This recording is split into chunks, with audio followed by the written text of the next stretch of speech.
Olá, querido amigo, querida amiga, tudo bem com você? Eu sou o pastor Diego Trindade, e para mim é uma grande alegria, um imenso privilégio poder estudar a palavra do Senhor com você e com a sua família. Hoje nós vamos estudar a lição, o estudo de número 9, o pecado imperdoável. Interessante o tema, hein? Vamos já introduzir o assunto, mas antes, pega a tua Bíblia aí e fecha os seus olhos para a gente falar com Deus. Vamos orar? Oremos. Querido Deus, poderoso Pai, queremos pedir a tua presença aqui conosco. Queremos ouvir a tua voz, queremos entender a tua palavra. Que teu Santo Espírito então se faça presente nesse estudo e fale fortemente ao nosso coração. É o que eu te peço por Jesus. Amém. O pecado imperdoável. Será que existe um pecado que não tem perdão? Como que é isso? Será que pode isso? Um pecado não ter perdão? Que Deus é esse, né? O que seria então o pecado imperdoável? Vamos falar um pouco mais sobre isso aqui neste estudo, tá bom? Sabe, de fato, o pecado, para ele não ter perdão, ele só não vai ter perdão se não houver arrependimento, né? Nós acreditamos sim que o Espírito Santo é que nos conduz ali à cruz, né? É o Espírito Santo que nos conduz ali ao arrependimento. Mas se nós estivermos longe do Espírito Santo, nós não vamos ouvir a voz do Espírito Santo. Se nós não escutamos a voz do Espírito, nós não vamos ouvir uma voz nos repreendendo, né? Uma voz nos corrigindo. Por outro lado, nós não vamos perceber que estamos andando no caminho errado, ou talvez até já estamos acostumados a andar no caminho errado, porque não estamos mais próximo do Espírito. Se nós estamos distante dele, nós não ouvimos mais a sua voz. E se não ouvimos a voz do Espírito, nós não sentimos a necessidade do arrependimento. E se não há arrependimento, não há perdão. Então, o pecado imperdoável, ele seria imperdoável porque não existe um arrependimento sincero e verdadeiro. Mas nós vamos falar um pouco mais sobre esse assunto nesse estudo de hoje. Então, abra sua Bíblia aí e vamos colocar aqui o estudo na tela e vamos para a primeira pergunta. Quem foi enviado para representar a Cristo? Quem que foi enviado para representar a Cristo? João capítulo 14, versículo 16 e João capítulo 15, versículo 26. João 14, versículo 16 vai dizer: E eu pedirei ao Pai, e ele lhes dará outro consolador, a fim de que esteja com vocês para sempre. E João 15, 16. Não foram vocês que me escolheram, pelo contrário, eu os escolhi e os designei para que vão e deem fruto, e o fruto de vocês permaneça, a fim de que tudo que pedirem ao Pai em meu nome, ele lhes conceda. Amém? Então, quem foi enviado para representar a Cristo? O Espírito Santo? Verdadeiro. Moisés, Elias? Falso. Pedro? Falso. Então veja, aqui a palavra do Senhor vai nos falar que Jesus, quando ele se despede ali, né, está ali nos seus últimos momentos, ele disse que enviaria outro consolador. Essa palavra aqui, no original, no grego, ela significa outro da mesma espécie. Em outras palavras, Jesus, sendo Deus, enviaria um outro que seria semelhante a ele, ou seja, aquele que viria seria Deus também conosco, né? seria Deus conosco. Então, o Espírito Santo é uma figura de Deus conosco. É Deus conosco. Então, veja, quando Jesus ele ascende aos céus, ele envia outro semelhante, outro da mesma espécie, outro exatamente igual. Deus conosco, né? Agora, a segunda pergunta aqui diz assim, ó, que certeza temos de que o Espírito Santo também é Deus? Como é que nós podemos ter essa certeza? Atos capítulo 5. Atos capítulo 5, no versículo 2 ao versículo 4. Mas reteve uma parte do dinheiro, e Safira estava ciente disso. Levando o restante, depositou aos pés dos apóstolos. Então Pedro disse: Ananias, por que você permitiu que Satanás enchesse o seu coração para que você mentisse ao Espírito Santo, retendo parte do valor do campo? Não é verdade que conservando a propriedade seria sua? E depois de vendido o dinheiro não estaria em seu poder? Por que você decidiu fazer uma coisa dessas? Você não mentiu para homens, mas para Deus. Ouvindo estas palavras, Ananias caiu morto e sobreveio grande temor a todos os que souberam do que tinha acontecido. Uau, veja, aqui nesse texto vai dizer que eles não mentiu a homens, mas ao Espírito Santo. E no final ali da conversa, né, a gente vai perceber que ele diz assim, ó, não mentiu para homem, mas para Deus, mas para Deus. Então veja, Espírito Santo, ele é Deus conosco. Alguns entendem o Espírito Santo como uma força, né? Acha que o Espírito Santo é apenas um espírito aí que anda pairando, uma força. E a gente vai perceber que existem ao menos três fatores que caracterizam qualquer indivíduo como um ser pessoal: o intelecto, a vontade e as emoções. E a gente vai perceber que o Espírito Santo, ele carrega tudo isso, né? Você vai ver na Bíblia que o Espírito Santo, ele fica contente, o Espírito Santo, ele ensina, o Espírito Santo, ele dirige, o Espírito Santo, ele intercede, o Espírito Santo, ele inspira, o Espírito Santo tem inteligência, o Espírito Santo pode ficar contristado. A gente vai ver que o Espírito Santo separa e envia. Tudo isso são características de uma pessoa, né? A pessoa, uma força, ficar contente, uma força, ficar contristado, uma força dirigir a igreja. Não, de fato, é uma pessoa que tem intelecto, que tem vontade, que tem emoções.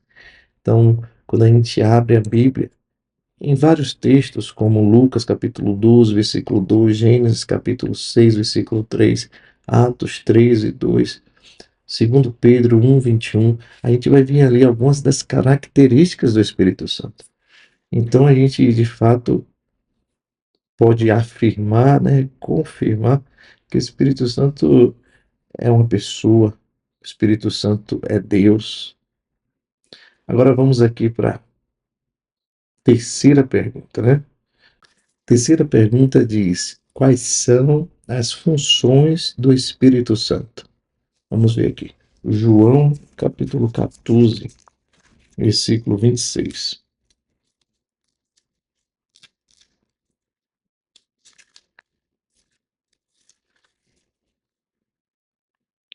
Mas o Consolador, o Espírito Santo, que o Pai enviará em meu nome, esse ensinará a vocês todas as coisas e fará com que se lembre de tudo o que eu lhes disse.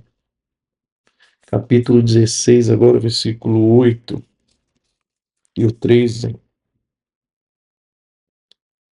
Quando ele vier, convencerá o mundo do pecado, da justiça e do juízo.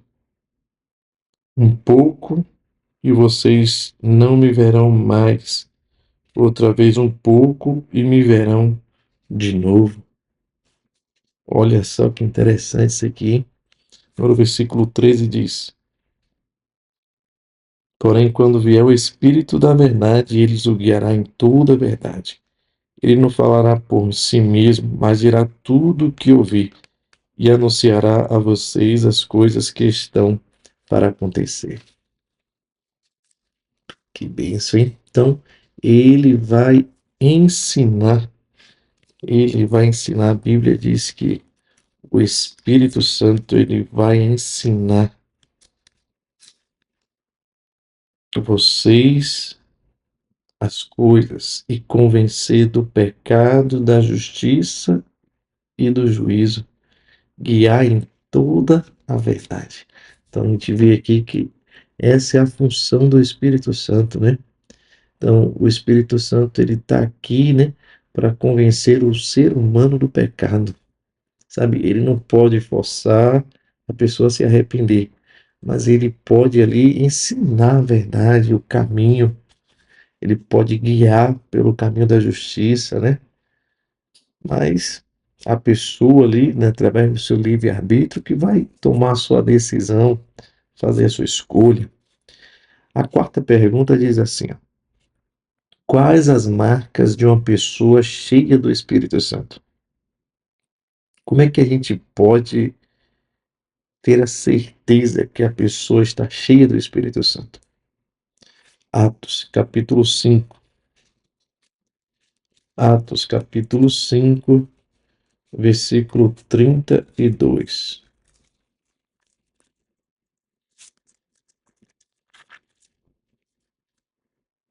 E nós somos testemunhas destes fatos, nós e o Espírito Santo que Deus deu aos que lhe obedecem. Agora, Gálatas capítulo 5.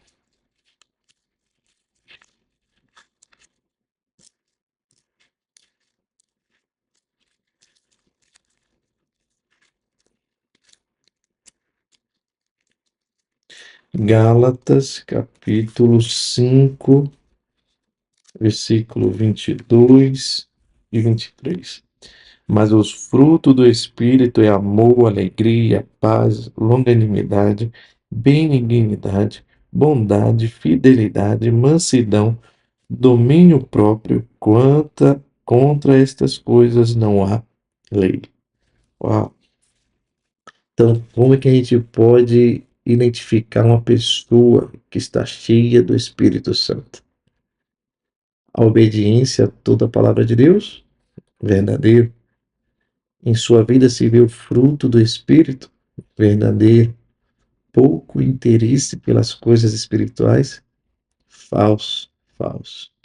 Então, o Espírito Santo que concede poder para viver uma vida vitoriosa, né? De obediência à palavra de Deus.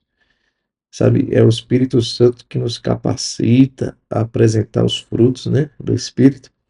Então, quando você está cheio, repleto do Espírito Santo, a sua vida ela é diferente, as pessoas vão notar a diferença.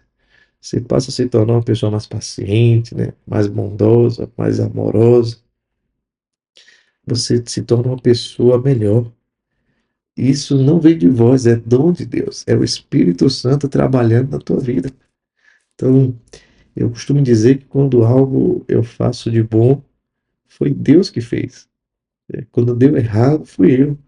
Então, veja, quando Deus ele age na nossa vida, quando Jesus entra, né, quando o Espírito Santo entra, ele começa a transformar as nossas ações, os nossos pensamentos, os nossos gostos. Isso é papel do Espírito.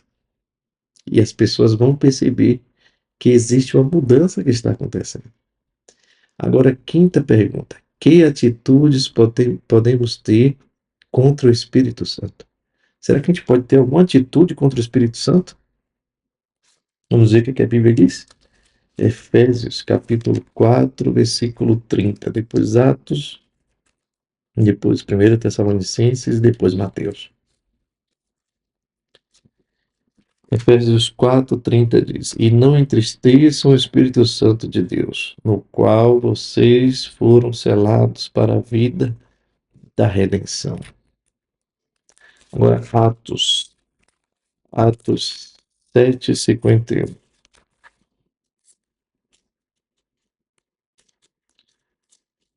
Atos 7:51 vai nos falar: Homens teimosos, incircuncisos, de coração de ouvidos, vocês sempre resistem ao Espírito Santo. Vocês fazem exatamente o mesmo que fizeram seus pais. Agora, 1 Tessalonicenses, capítulo 5, versículo 19. 1 Tessalonicenses 5, 19. Não apaguem o espírito, não apaguem o espírito. E Mateus capítulo 12, Mateus capítulo 12, versículo 32.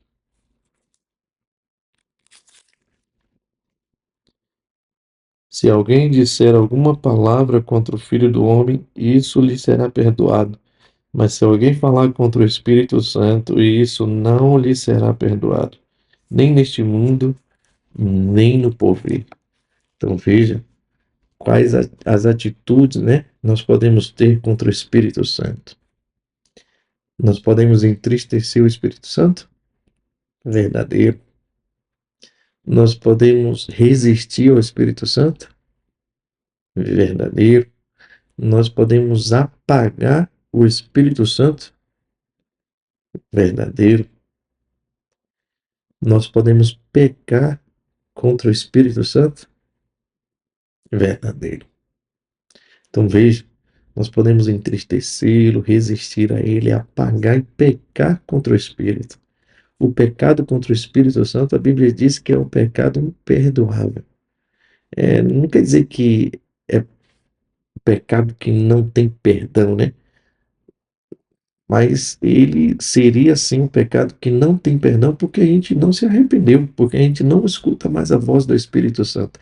A gente está resistindo ao Espírito Santo.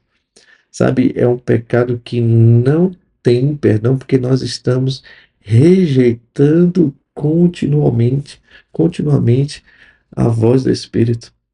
Sabe, o Espírito Santo ele fala, só que a gente está distante do Espírito, a gente não está mais ouvindo a voz do Espírito. Sabe quando você. Vou dar um exemplo aqui para você entender. Sabe quando você peca a primeira vez? Um pecado novo aí. Pensa em um pecado novo aí na sua vida. Você começou a praticar esse pecado agora. Você praticou a primeira vez e você se arrepende demais, e você chora, você pede perdão, você pede um recomeço, uma nova chance. E aí, beleza, vida que segue. Aí depois você peca de novo, a mesma coisa. Aí você vai de novo, chora, pede perdão, pede um recomeço, uma nova chance. Aí, beleza, vida que segue. Passa o tempo, você vai, peca de novo. Aí dessa vez você já não chora mais. Sabe? Você vai, ora ali, pede perdão e tal, e segue a vida. Depois você peca de novo. Você não está mais chorando, você não está mais sentindo nojo, você não está mais se arrependendo, você ora ali, pede perdão e tal. Mas não é a mesma coisa. Parece que já não está doendo mais. E você peca de novo. Aí agora você não está nem pedindo perdão mais. Sabe? Você começa a arrumar desculpa pro pecado. Você já está meio que se acostumando. É nessa hora que você não sente mais a necessidade de pedir perdão. Que você não ouve a voz do Espírito dizendo está errado. É aí que você peca contra o Espírito Santo. É esse que é o pecado imperdoável. Porque você já não está mais ouvindo a voz do Espírito. Deu para entender? Você está andando tão distante, mas tão distante do Espírito. Aqui é você, aqui é o Espírito. Você está indo tão distante, tão distante, tão distante. Você não está mais ouvindo o Espírito Santo falar. Você já se acostumou com o pecado. Já está dando até desculpa. Já está até explicando o pecado. Então aí que entra o pecado contra o Espírito Santo. Agora vamos aqui para mais uma pergunta. Qual foi a experiência dos antediluvianos? Qual foi a experiência dos antediluvianos? Gênesis capítulo 6, versículo 3. Gênesis 6, 3 vai dizer assim: Então o Senhor disse: O meu espírito não agirá para sempre no ser humano, pois este é carnal, e os seus dias serão 120 anos. Tá? Veja, ele está dizendo aqui, ó, meu espírito não vai mais agir sobre vocês, vocês estão demais. Você sabe? Então o Espírito Santo, ele não agiu para sempre no homem, né? Então na Bíblia nós vamos encontrar vários exemplos de pessoas que pecaram contra o Espírito Santo. Ali os antediluvianos, o rei Saul, Judas, e esse é o perigo de continuar a vida em pecado. É que chega um momento que o Espírito Santo, ele se afasta. Você não ouve mais a voz do Espírito Santo chamando ao arrependimento. Esse é o grande perigo. Então, nós não podemos viver uma vida de pecado. Nós vamos pecar, sim. Vamos cair, sim. Eu costumo até dizer que o problema não é cair. O problema é gostar do chão. Então, o cair é consequência de qualquer caminhada. Você está caminhando, você pode tropeçar, você pode cair, mas caiu, levanta e continua a caminhada. Não fica no chão. E última pergunta: o que devemos fazer hoje? O que devemos fazer hoje? 1 João, capítulo 1, versículos 7 e 9.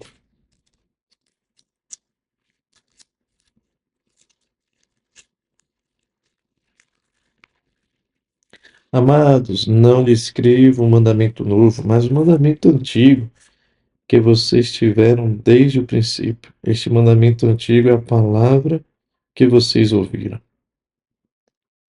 Quem diz estar na luz, mas odeia o seu irmão, está nas trevas até agora. Isaías 43. Isaías 43, 25. Eu mesmo sou o que apago as suas transgressões por amor de mim. Dos pecados que você cometeu, não me lembro. Olha só, dos pecados que você cometeu, não me lembro. Então vamos ali completar, né? Vamos responder a pergunta ali, ó. Se pecarmos, será que é se pecarmos? O que é que diz aí a Bíblia? Se pecarmos, se nos arrependermos se arrependermos dos nossos pecados, ele é fiel e justo para nos perdoar e nos purificar de toda a injustiça, né? Se nos arrependermos dos nossos pecados. O Espírito Santo ele nos enche de poder. Todos que se mostram sensíveis à sua voz são renovados e transformados por ele. Então veja, o que que nós devemos fazer?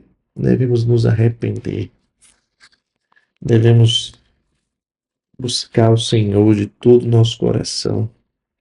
Devemos nos entregar a Ele em espírito e em verdade. Devemos nos aproximar mais dele, porque mais próximo deles fica mais claro de ouvir a sua voz. Mas quanto mais distante, mais difícil é ouvir a voz do Salvador, até mesmo de reconhecê-la.